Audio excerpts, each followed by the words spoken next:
Om Bhurбhuvasvaham Tatsaviturvarenyam Bhargo Devasya Dhimahi Dhiyo Yonah Prachodayantam.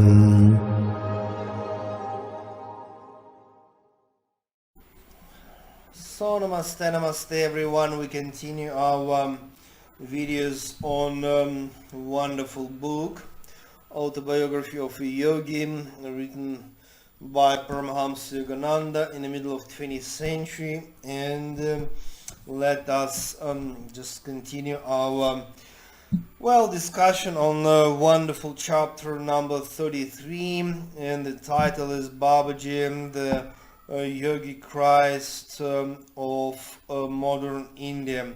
That's actually, we continue our discussion, so it means just go to the next page. And we have a wonderful information about Mahavatara Babaji, who is immortal yogi, physically immortal. That's very important. And Yogananda gives us a very interesting description of Babaji's body form, but it casts no shadow, which is absolutely unusual, and makes no footprint on the sand or whatever, and still blessed by the living presence of ground. So it means we have very interesting details.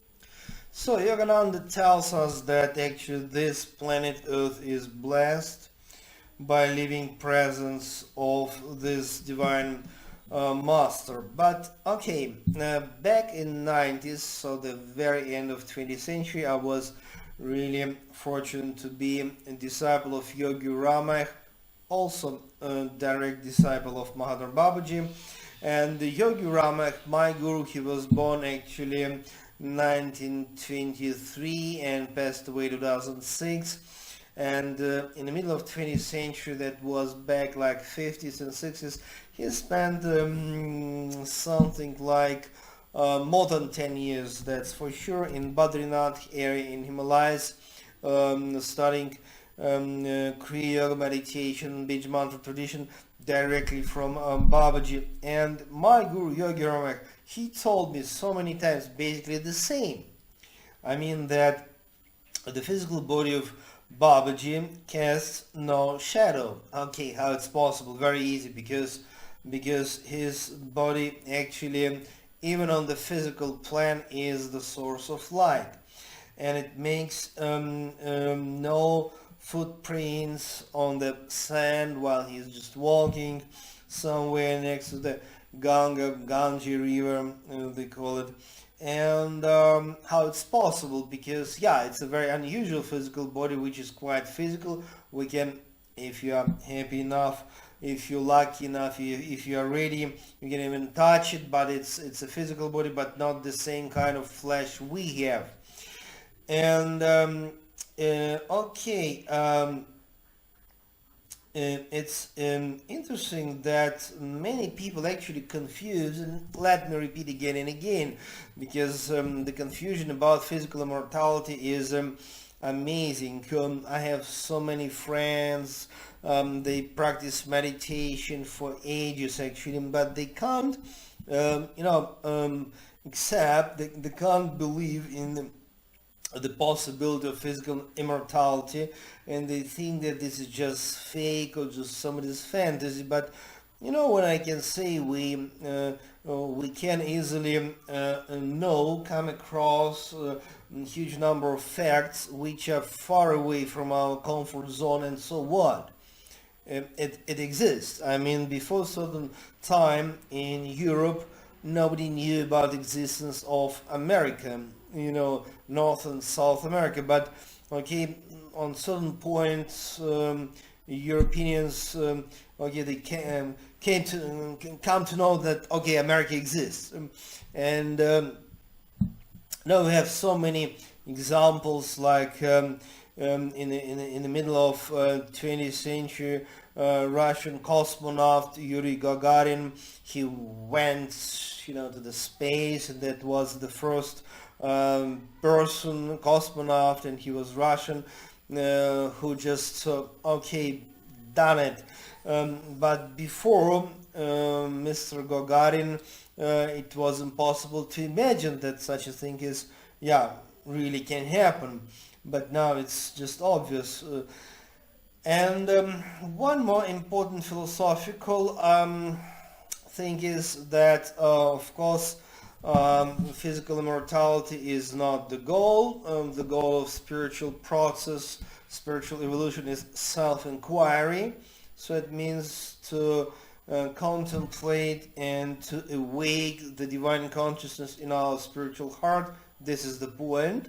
But when we experience this absolute divine consciousness, something like totally, then it happened. Physical immortality as well, so transformation of the physical body, physical matter as well, because everything is consciousness, everything is energy, everything is vibration. And if you really understood it, mystically understood, not intellectually, not logically, but mystically understood it, then this experience of physical immortality is also possible. And we have so many traditions with examples actually of this level. So let us enjoy this chapter number 33 of this wonderful and very important book. And here Yogananda is giving us tips on Omar Khayyam, a very important, great Sufi saint. And actually there is no any clear information or clear message from Yogananda that Omar Khayyam was direct disciple of Mahavatar Babaji, but some tips are there. And actually Omar Khayyam, according to the Yogananda's information, wrote certain poetry about Babaji. So it means that the tips on the very important idea that even Omar Khayyam was direct disciple of Mahavatar Babaji, that may help Muslim meditation practitioners to appreciate the situation deeper. And of course, from different sources we know that actually Babaji was guru for Buddha and Jesus Christ. And of course no Christian and no Buddhist agree with this information, but what I can do is just share with the information, that's all. Then the next page, and the Yogananda wonderfully describes that there are number of avatars whom we know, and that's Krishna, the guru of Bhagavad Gita, then Rama avatar, very famous, ancient, extremely ancient Hindu avatar, then Buddha, the founder of Buddhist tradition. And that's huge question, because if you go to the Buddhist and say, Buddha was avatar, no Buddhist actually at least easily agree with this, because according to the Buddhist philosophy there is no any avatar.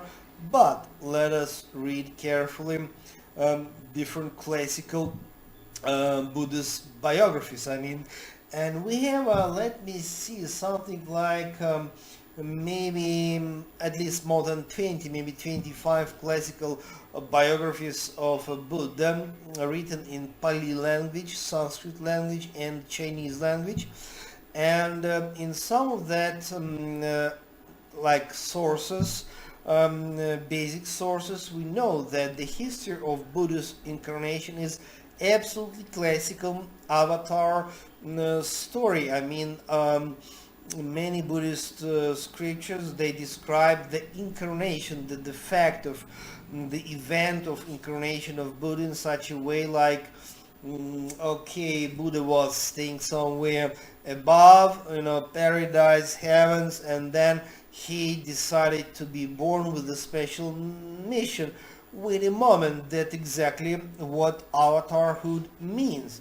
And so it means Buddha, of course, was an avatar, also another example. And of course, Jesus was avatar for Yogananda, and that's wonderful because Jesus was really avatar who was born with a special mission. Let me repeat again, the avatar is the one who was born on this planet Earth just with a special mission, like Sai Baba, for example, and all other people,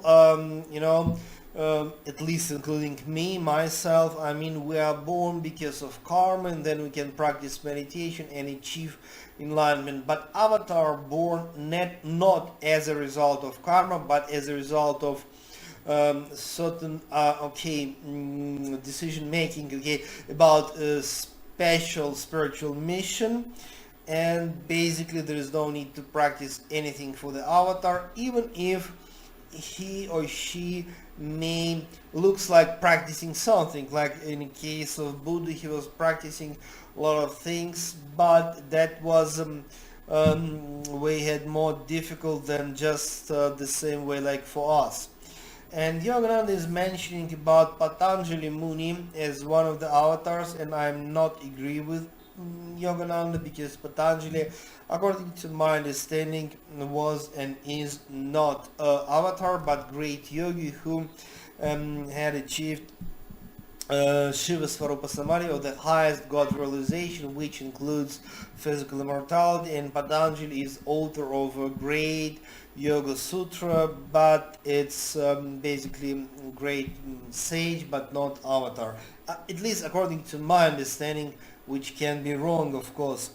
And I'm really happy to mention that here on this page Yogananda is telling us about Agastya Muni, very famous South Indian master, who is very important personally for me, because Agastya Muni is really the most bright immortal yogi of the South Indian states. And so let us see what Yogananda is telling us, that it means Agastya Muni worked many miracles during the centuries preceding and following the Christian era. So it means, and then and is credited with retaining his physical form even to this day. Again, myself personally met maybe 2 or 3 direct disciples of Agastya Muni, at least 3, and it means even now some lucky ones can meet and receive instruction on meditation from Agastya Muni directly. But also I can't be agreed that Agastya Muni is avatar. I'm not, because Agastya Muni is a classical example of great sage. But I think it's a very difficult question. How can we understand who is a great sage, let us say, like Agastya or Patanjali, and who is avatar like Buddha, Krishna, and Jesus? And then on this page, Yogananda is wonderfully describing Mahavatar Babaji as Mahavatar. Why we call Babaji as the Mahavatar? Babaji, actually that's not the name, it means Holy Father, it's actually not the name.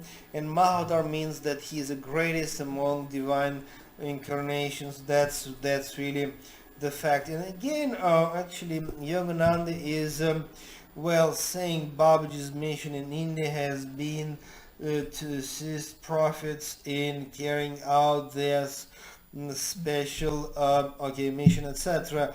I can't be agree with this, because Babaji is not limited to the Indian spiritual space only. It's a global master. But of course, maybe that was actually proper for the Yogananda to describe Babaji for the Western disciples at those time, in middle of 20th century, like, okay, Babaji is a kind of Indian sage. Maybe that was proper for that time, but now, of course, we understand Babaji much is something much greater than just Indian or Vedic or Hindu phenomenon. It's much greater. Okay, let me complete this video for today, and of course I'm planning to continue discussing Mahavatar Babaji topic and this great book. So read it and reread it. God bless you.